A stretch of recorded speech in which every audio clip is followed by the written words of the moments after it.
Were you ready to come home from prison? What was it for you that was like that moment when it was like, I can't do this no more. I'll go mop floors. I'll flip the burgers. I'll do whatever's got to be done, but this ain't it. For me, it was like that conversation with her about wanting her wanting me to change, and seeing everyone come in and out. I had people who would leave and come back a year later, and I'm not even home yet, and they're making it back multiple times. I'm thinking in my head, like, is it that hard to fucking survive out there? But what it was is I feel like a lot of it is people's support team. So I'm saying this because I had all that. So I came out paroled straight to my parents in laws. I had my girl, my three kids, her mom and dad, which I got like this with her dad when I was a teenager. So shout out to Larry. But then you got my family. I got my own family. I had trauma and PTSD. I had to go right back on my psych meds. I was having nightmares. I was paranoid, antisocial. I tell anybody, if you've been to prison and you didn't come out with PTSD, you either never got in the mix or you were on a Yeah, compound. I'm not gonna say number they didn't get in the one. mix because you could be in the background and you're gonna see shit that'll give you PTSD. But you That's had to be true. on a low level not to come out and have some type of PTSD because we see shit that's not normal. The shit you That's see true, in bro. there, the shit you go through, that's not normal shit. After shit like that happens, and you got to walk around and feel the pain every day, be seen Yeah. by everybody, and especially it being your own guys that do it to you, yeah, It's weird, bro. that'll definitely cause a little bit of paranoia. If you can't It's a trust weird them, who feeling. can you trust? You Well, know? hearing you say that makes a lot of sense because I'm not going to name this individual because I don't want to make it look bad because he's still finishing his bid. And people would be shocked to know who told me this. But at Lebanon, this individual told me, "You want to know why we do this?" And he said, "What we do is we build each other up and we tear each other down. It's a military tactic." And he said, "You have to remember that, bro." He said, "That's partly why this brainwashes us into becoming second nature is that we will build each other up where we show all this love. We got this bag we could get in, the kitty, we're cooking meals, doing this, and we're showing each other love. We'll, damn near die for each other. But then when something happens and we physically beat the fuck out of each other, we tear you down. But then what are we gonna do as soon as it's done? They're gonna come show you love and lock up, say sorry, bro, we had to do it. It's building you back up. So he more or less exposed it for what it was, saying that's what we do, bro. It's like you beat a dog and whoop its ass until it's scared of you. But then after that, you could love the dog and you're gonna love each other. But now that dog thinks if I do something wrong, I'm gonna get my ass beat, right? Even when he's not doing nothing wrong, he's always Yeah, going. You're gonna catch him looking back at you because he's been hurt in the past. exactly. That's what it feels like. That's just an analogy. Like I don't feel like nobody should be doing that to no dog. But you know where I was going with that. In the gang world, that's common, bro. That's what they're doing. They're making you learn. There are repercussions for shit. But it fucks you up. You're right. It made me actually start getting mad. I started holding a resentment because especially I'd see other dudes getting away with shit. And I'd be like, okay, so they're just doing that to me. With them, they might make them write an essay or run 6 laps around the compound, write an essay about what they could have did different. But then for me, y'all got to give me fucking rib shots every time. That shit's corny. Well, it's really set in place for a reason, bro. I ain't gonna lie, but and it does work. But I'm saying they did it to me so many times that I started getting mad, bro, holding resentment. And I was doing it to myself, but I used to tell myself that, like, well, I shouldn't have did what I did. And my girl said one time on the phone, she's like, "You fucking hear yourself? You're letting other grown men put their hands on you because you believe it's okay." She's like, "You just need to get the fuck out of there." And that's kind of what sparked that. Yeah, that's a whole list of reasons I ain't never gangbanged in my life, just all broken down real quick. Like I watched Right. as an outsider looking in, I looked at it like this. I'm like, it seems like my chances of getting into a serious like physical altercation and having to get violent go way up the moment I join a gang.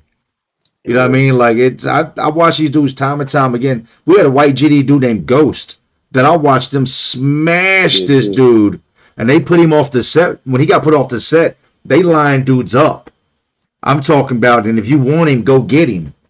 And Yeah. he rumbled back to back to back, and at the end, he fought this head GD dude, this big ass, bald headed, light skinned dude that just the dude could barely stand up. He had dirt Damn. stuck up, packed up in his bloody nostrils. You know what I mean? And I'm Damn. watching this. This is out on the handball court. I'm watching this, and yeah, I'm honestly thinking like, I'm not never joining no gang. That's Ain't their that crazy, guy. bro? That's Yeah, that their is, bro. guy. It Yeah. wasn't no lifer that did this to him. This wasn't another gang. These are his people curb stomping him. Yo, I'm Ain't that good. crazy? And y'all wanna beat me up to let me in just to beat me up some more. I'm gonna Hmm. look. I got a knife. You better keep your hands to Right. yourself. It's just crazy, man. You just summed it up. Same thing all at once. When you said the lineup, it reminded me of the KF lineup. And I you was said the KF is what? That's another gang. yeah, convicted family, the white dudes from Columbus that well now they're just mixed, right? You know, a gang or organization from Columbus. And then you got, you know, GDs, Crips Bloods, Latin Kings, Vice Lords, shit like that. The day that we had an alliance with the KFs and everything was cool. We would work out together.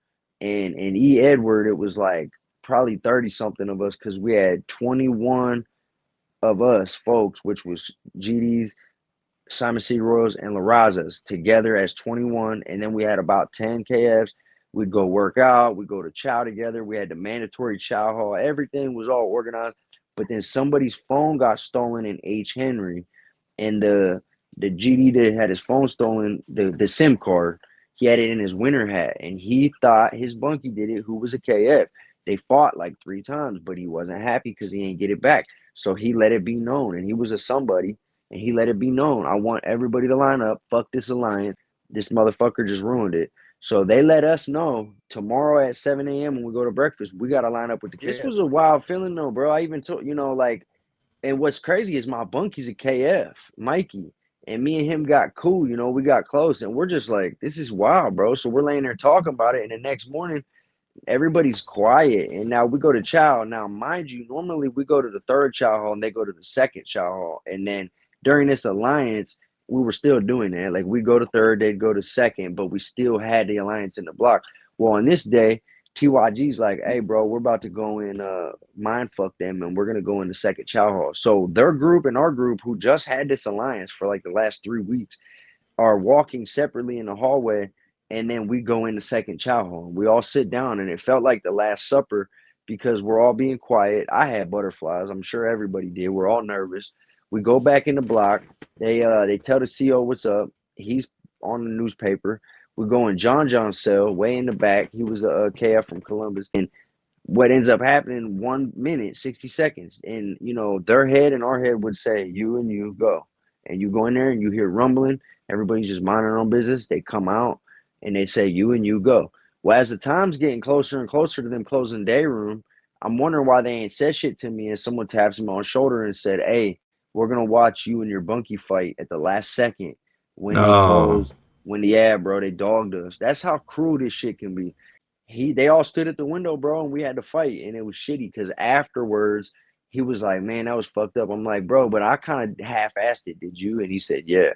So we admitted it, bro, like to each other, not to everybody else, that when we slammed each other and we punched each other all over the head, it they was on held back. purpose. Yeah, we both Right. held back, but we did fight. Like, you know, we punched each other in the face and in the head, but we was a lot of wrestling, and we try to make it loud without saying this. We both purposely try to crash the room and locked up and punch each other in the head without trying to dog each other. In a real fight, I would have tried to at least put a little bit of space and come straight down the pipe. You know what I'm saying? Like, not no fucking what we were doing, like hooks in Locked their up head. with, yeah, short Yeah, hooks. it's a whole Yeah, different back of the thing. You head. know, that was And then crazy though, y'all, bro. so then y'all got to go and be in the same cell after But we were fighting. laughing about it, bro. We thought it was well, we were already in the same cell. And as soon as they left, we was like, it was kind of fucked up. At first, we weren't laughing. We were like, man, this shit is crazy. It just kind of hit both of us like, bro, what kind of life are we living? And so yeah, bro. But then by that night, we were laughing. We were playing games on our tablet. They That's the took care first of the thing that phone. goes through my head with the gang Right. stuff is like you and this dude, two guys that are actually cool. Y'all have Hmm. actually became friends. You become friends with a lot of the guys you sell up with. You find out things about them, about their real life, their family, what they did before prison, what they plan on doing when they get out. And now, because of the organizations y'all are in, you have to go in there and try to hurt each other. You have to Hmm. fight each other, physically assault each other, and you don't Say even have a that. problem with this man. When people talk about not fighting in prison, you have no issue with this man. He had never done anything to you. Sounds like cool dude, respectful dude, good He cellmate. was. And now Yeah, I y'all like got to Mikey, man. bump. That's my dog. Y'all got to bump because of the organizations. I got so much shit on my mind, bro, that one thing leads to another that leads to another. It was like some grimy ass shit that I did, bro. But Uh, I did his pack up, and he had a lot of shit, a lot of shit. And this was my homie. But when I was on drugs, as I'm doing his pack up, 99.9 of his shit was in the bags that I gave to Corey. But as I'm doing it, a ring falls out that I never seen. I've lived with this dude for like 8 months, and I grabbed No. the ring, bro. I don't know And why, then but you I'm can't do nothing but put it back on the compound, so you're gonna get so. jammed up behind it. And And you're I know right. you See, did. this is why I'm being honest with you, Jay, and all the people, bro. This is the type of shit that I was not carrying because I was getting high. And I tried to be like nowadays, I'm not even like that. I'm in an MAT program, but in prison, I didn't care. I was like a maggot, bro. Like, and I don't think people I got people who tell me that it's good to, be honest and open, but I'm giving them like the real understanding of what could happen if you crash out and don't give a fuck in your mind no more. This is what happened. So when I ended up doing this little silver ring that I had never seen the whole whatever, maybe 4 6 months, I don't know how long, maybe a little longer that we lived together, I never seen it, but it fell out. I bought it at Noble at another prison. And he had a lot of shit because he even though he got high, he was just in bed mode, bro. And he had a lot of nice shit, but he wouldn't like sell his shit, if that makes sense. So he would only get high if he could send cash apps because he was living there for 15 years. Well, I'm in the hole like maybe a week later, right? I end up in the hole. And he for some dumb shit with the CO and shit. And I'm back there what they give you like 7, 14, or 21 at Lebanon. I think I got 7 or 14, but I end up giving the porter, I got this ring. I'm sitting there in the hole going, because I knew I was going to sell it, but not in the block. And I end up giving it to the porter trying to sell it to him. And he's like, yeah, I want that. So I sell it to him. But then Mikey's on the range and we get to talking and it hits me. I'm like, okay, this is the universe doing this to me. Like I shouldn't have did this. Within a day or two, I heard him yell for me, bro. And he was like, and now mind you, everybody's on the range yelling and kicking it, partying, fishing. The porter's running back and forth. Porter got the jack. He's letting people call through the door. Bid mode. On a sudden, bro, I hear Mikey yell me for my name. He's like, Pack, hey, bro. He's like, was that my ring out of my backup? And it got quiet. I'm like, yeah, bro, yeah, I'm sorry. And he's like, come on, bro, why? And then it gets so quiet, bro. The whole range is just not listening. And it made me just feel like the worst piece of shit. These are learning things that we go through as human beings, bro, like trials and tribulations. Even in my addiction, it just hit me. And I was like, bro, I'm every other thing that you own was in there. He's like, I know, I got my pack up sheet, bro. I wasn't missing nothing. He's like, I can't believe you did me like that. I'm like, bro, it just fell out. And the first thing I thought in my mind is it was one more day to get high. And he was like, I know, bro, because we went through a lot of shit in the room. We're like, I'm gonna figure it out today. He's gonna figure it out today, shit like that. And we would share. And the porter ended up giving it to him and wanted me to give him some trays, like or something to pay for some shit. I forget, but he ended up Hmm. chalking it. You know what I'm saying? Like, listen, because you would think you get to eat all you want, but the porters buy trays back there, bro. Like they'll come to the door like, hey, I got a 30-second for that tray. It's pizza today. They're not letting them eat like you can at other prisons at Lebanon. It's not like that. So if the porter got some shit, he wants to find people who want to sell trays because now he's gonna take that main, wrap it up, and have 4 or 5 days worth of pizza, but he can't just steal it because they're only bringing enough trays. He's like, bro, you owe, I forget how many it was. He's like, bro, you owe me like 7 trays for 7 days or something. One, I get to tell him like, all right, I'm gonna eat my breakfast and dinner, or he'd come and say it to me and I'd agree with it pretty much. And I just wanted to get that shit over with, but that was fucked up, bro. Like, and I don't have to tell y'all this, I don't have to admit this, but I already made the video and I already talked about the shit checking in. I've talked about this, what it's like having your gang, organization mad at you. I want people to see, bro, that you could be real and get growth from it. Like I'm trying to put my life in a different direction. Why would I hide from everything I just explained to you? Like it's not a Well, good thing. It's you're never gonna grow if you just come on here and you just fabricate everything. You know what I mean? Like exactly. to really be real, man, you've got to put it all out there. I've had my ass whooped, you know what I mean? Like I had my ups and downs in life and in prison. A lot of people are going to appreciate and respect the honesty that comes with it. The people that have struggled with addiction are going to see part of themselves in your story when you talk about this was my friend, but I stole from him. You know what I mean? Time and time again, I landed in really bad situations because I kept getting high. I I kept want to owing bring him debts. up. Nobody wants to say that. Yeah, I was getting high in prison. Nobody says I checked in prison. Nobody was scared in prison. Nobody lost a fight in prison. But the Right. fact of the matter is, a lot of guys did. You got to be real with yourself if you're gonna be real with anybody else. I've seen some of the biggest, toughest dudes you would never think in a million years would check in. But the bottom line is, it gets to be too much sometimes. I never put myself in situations to like where you got to. Did I have myself in dangerous situations that could have ended with me losing my life? Yes, but not back to back to back like it sounds like you did. People would have to really be there and understand what it is to have 15, 20 guys that really want to do you really dirty and then say, no, I wouldn't check in. I would just deal with them all. Like it's Yeah, easy to say it if you ain't it's lived it. annoying. What I like about the interviews is that for one, you get to tell everybody your side of the story. You get to tell everybody your truth, your life. You know what I mean? As you lived it. So many people get to speak on you on a day-to-day basis and judge you. You get to really tell the world how it is. What you also get to do is you get to show everybody who you've become. You get to talk about the bad, the gritty shit you did, just all the bad that makes us what we were. Who are you today, man?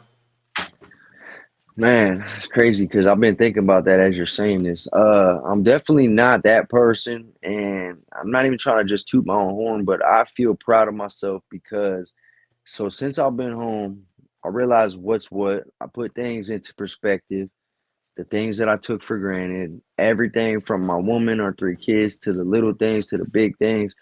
I completed 3 years at PRC in 1 year, and I've kept a job for like probably 15, 16 months of the 22 I've been But home. pretty Pretty much, much, bro, bro, I'm I'm just just a dad, man. Like I'm trying to just stay out the way.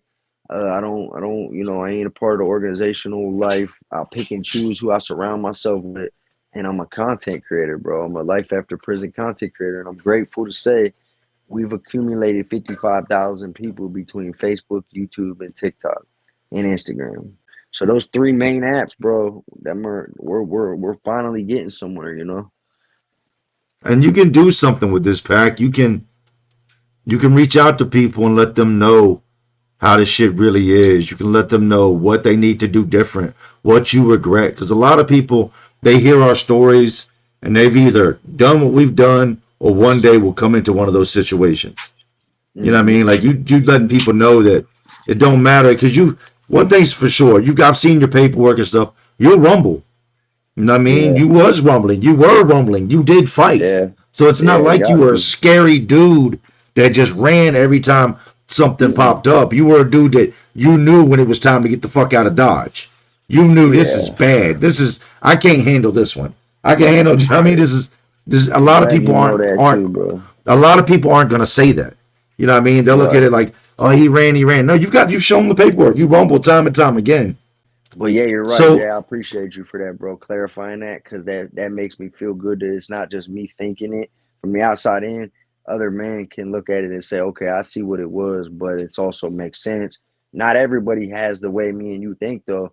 You and I, like some people, like you said, are just gonna say, "Oh, I don't care about all the other 90%. It's just 10% I care about." Well, maybe you ain't actually go live the shit. A lot of people who in the comments and shit, they got a lot to say, but they ain't never lived it. You know? no, they've not. They've not been in a situation where you don't know if you're going to have your teeth when this is over. You don't know if Yeah. 5 seconds into this you're going to get knocked out and be a guy that's getting his head stomped like you've seen in the past. You know what I mean? Like, Absolutely. so what's the plans for the future, man? What's Man, next? What are you doing? all right, I'm gonna go ahead and keep doing what I'm doing, posting every day, but I gotta get back on track with just certain content because I'm fucking my algorithm up. What I mean by that is I'm into like true crime and paranormal. As far as like real life, what I'm gonna do is try to get back on track with this job shit. We're gonna be working together, and then we're having our fourth baby very soon. That's gonna play a part, but we've made the decision we're gonna blend being content creators with our real life. And as far as if you're asking that on the content side, I'm thinking about doing like maybe kind of like my own podcast, but doing what you're doing right here, kind of like doing interviews. And I want to Hmm. do research and become real smart with this shit. But I want to give back too, which I haven't felt like I've done that enough yet. I want to start maybe going and incorporating this somehow like teaching people. It's so cliche to say that, but I want to like show other kids that are thinking about going into gang life.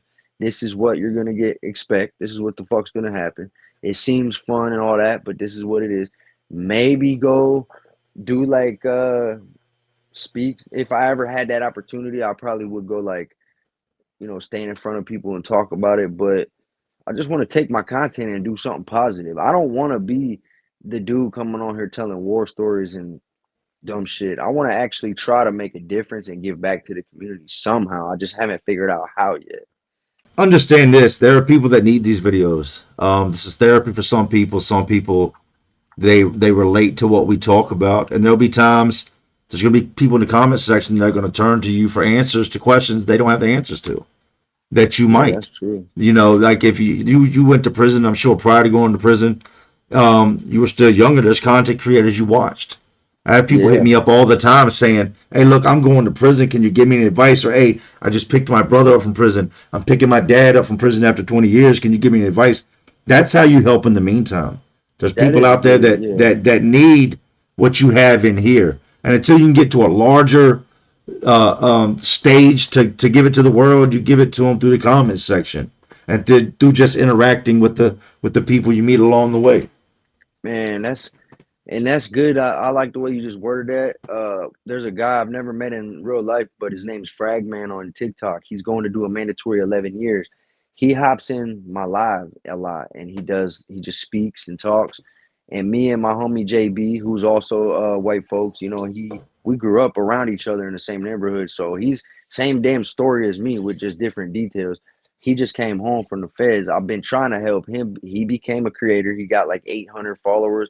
He tags me every day. His name is actually Finally Free JB on TikTok. But anyways, I bring all that up because me and him help that dude. We bring him on and we go back and forward and say, "Don't do this. Make sure you do this. Don't do this." And he's literally going to do 11 years. So I could see, what you meant by that. And then Joe Guerrero helped me prepare without even meaning to, because I got on there one day. Okay, I'm going to prison, Ohio prison. Boom. Not only did I find all them documentaries I mentioned, I found Joe. I'm like, what the fuck is this? After prison show. So when I did my 7 years and I told him in the comments, like, yo, your channel helped prepare me. That's what sparked me becoming a That's content the creator. giving back. That That's that right there, what you just said, sums up what I was saying earlier. There's right. somebody that needs to hear, and not just about prison, how the addiction never did nothing good for you. It took you off the streets, took you away from your family, got you hurt while incarcerated, cost them money while you were incarcerated, all for you just Yeah. to be sitting here today, finally clean and sober after Yeah. going through all that. It always ends bad, man. I got a random quick question. In Virginia, do y'all got the MAT program We do. in prisons though? No, not in prison. No, no, no, See, we no. didn't either. For 7 years, I did it recreationally, putting myself through all the hell we just said. My very last month, bro, I had like 20 days left, and they made an announcement and said, starting this week, we're bringing MAT, and everybody went fucking nuts, bro. And I'm sitting there like 20 fucking days to do it, bro. But I was happy for the other convicts. I'm like, all right, Could cool. you Everyone can else you got it. imagine though? Because you got guys that are selling 16s and Oh 32s yeah, all day that fucked long, the game up. and now they're about to start passing it out the pill window. And they did. They fucked the game all the way up, bro. And they were bringing it one by one to each prison. They were only doing the girls at Marysville, Lorraine, and Warren Correctional. So all the other prisons got scared and upped the prices and shit. It said in the next like couple months we'll have that, but right now we want this much for it. It was kind of fucked up. And but yeah, they ended up doing that, and they called it.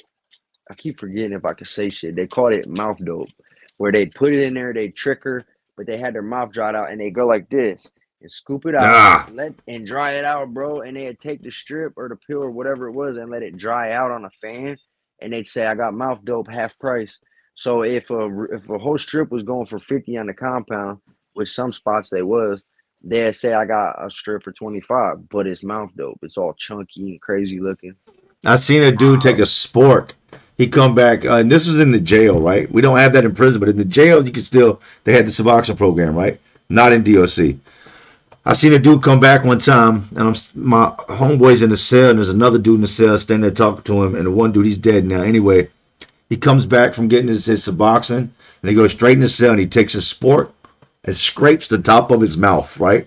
Like Mm. nasty ass gunk, just scrape. He took his tongue and pushed it and stuck it to the top of his mouth. He's scraping this stuff off, and as he's scraping, his cellmate standing there like, "Come on, man!" Like, you know what I mean? Yeah, still Like. ready. I used to lift your head up. Let me see inside. Hold on, man. Let me see. You He's now. missed a He's got piece, now. He's got the spork and he's digging in dude's mouth, right? bro.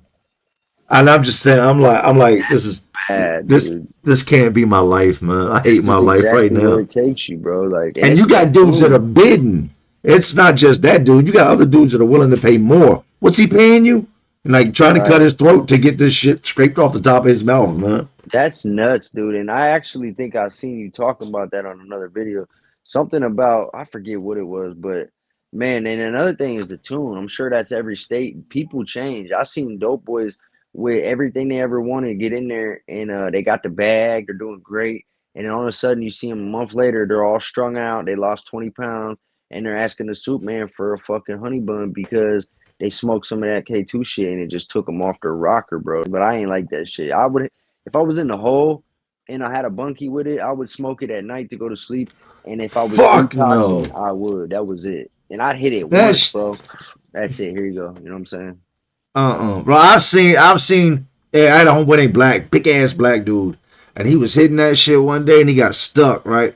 And he was just standing there. And dude was like, "Come on, man, you jump on," and he's just standing there. He's stuck, and that bitch just like stood straight up and then just fell all the way back like a board and smacked his head on the floor and just laid there and started like mumbling in different voices and crying. And I'm like, Hmm. and they, hey, give me, get the joint off the floor, give it to me, and he's just laying there. You know what I mean? No, Dude, I'm they're good. hallucinating too, because you know what you just said reminded me of this dude they jokingly called Michael Phelps. I don't know his name, but at Richland in Five Upper, he would dive off of his rack, and he did it so many times where he would dive in the water, but really he's hitting concrete. And I'm watching him convulse on the ground while they're doing a signal three, and all the COs are running. But in his mind, he's telling us that he was standing face to face to his mom, who's passed away. He's having a conversation with his mom, but we're watching you convulse in your vomit and blood on the ground. So that shit's really like taking people up out their body and all type of shit. I think it's PCP for real, bro. I think they spray it with different shit. I think I'm good, man. I'm all I'm right. good too. That shit I is don't like crazy. being the center of attention, and I definitely don't want to become Michael Phelps. Fuck, yeah, they that was bad. I seen people run thinking they're being chased by shit, and but yeah, it's just oh, the worst one was dude running around punching everybody in Lake Erie and Superior CD. He hit it, and the white dude he hit it, and he freaked out. He stood up like this, right? He ran down the back wall up Third Street, ran into another people's area. Boom, took off on dude. We all hear this crazy sound. We all look over thinking it's a fight, which is so common but it wasn't. He punched dude, then he ran out, ran up the street into another area, but now he's ready for it because he just seen what And you happened. say street, you're just talking about inside the Boom. block, Yeah, we're this open dorm. This open dorm. right? So he's on the back wall, Third Street. He runs in dude's area, the cube. You know what I'm saying? Four-man cube punches him, but now he does it again. In the second one, he's ready. So when he runs in, he punches him, but it knocks him straight. But when he stands up, he kind of came to, and then he ran towards the COs. So he crashed on two people, went to the COs, went to the hole for like 8 hours, got right, and they brought him back in the block, and he apologized in front of everybody. He made an announcement. I'm sorry, y'all. It was so calming. The whole dorm just laughed and was like, "Man, you good, bro? Just take your ass over there and chill." And he, Yeah, nah. it's just fucked up, dude. Like this shit crazy. Yeah, I'm gonna pass. Well, where can everybody let everybody know where they can find you at, Pat? Packy Visions TV is TikTok, Facebook, YouTube, and Instagram, right? But Facebook, I also got my government name, Patrick McCombs, but I'm pretty sure it'll pop up if you type that in too. And my Instagram only got like 300 people on it. I do have one. I kind of want to grow that. But them other three I just mentioned, bro, are the ones I work on. Like I'm dropping a video on them apps every day, all day. So anybody that wants to come, fucking with us, I got prison, true crime, and paranormal mixed in with my daily life videos, and we go live sometimes. Maybe we should go live more than we do, but yeah, man, I appreciate you giving me the opportunity to let them know where to find me and just to stop and actually kick it with me, man. Because the last 2 weeks it's been cool getting to know you, bro. Like on a personal level too. It's pretty cool. So if you could go back, if you could tell anybody, man, out there watching right now, that's caught up in their madness, man, and they're going through it. They're where you were prior to going to prison. What would you say, man? Like they're there, it's coming, but they Man, still got the option to turn it around right now. What would you say to them? that do it now while you can, because if you gotta go to rehab, whatever, do that. It's so much better. If they got an alternative program in your state, in your city before prison, do that. Everyone thinks prison's a badge of honor. I've seen people avoid the alternative program because they want to be able to be like, yeah, I got a number. Everybody knows females like that. That you get all tatted, this and that. That shit's cool with the tattoos and shit. The rest is not. Don't think like I'm gonna go in here and just get tatted and come home and every female is gonna want you. You might not make it home for one. You're gonna come home with trauma. You're gonna be a different person. There's a lot of shit's gonna go on, and not only that, you're wasting time with your family. Like think of all the shit that you could be doing. So if you feel like you got that much shit going on and you need help, don't take the same route. Like it's not worth it. You will end up regretting it. And I want you to think of this right now. Imagine laying in your rack at 3, 4 in the morning. You can't sleep. You're tossing and turning. You're on this uncomfortable 2-inch mat on a metal thing or a concrete thing, and you're wondering where your old lady's at. You're wondering what all your homies are doing. It's just dead quiet. You know why? Because everybody's laying there thinking about shit. It's called a sucker attack. So just remember, tonight it's going to be thousands upon thousands of people having sucker attacks across America. Well, look, I appreciate you coming on, Pac. It's a No pleasure. doubt. For sure, bro. Until next time, man. You already know what it is. Salute. Stay safe, stay free, stay blessed. All right, bro.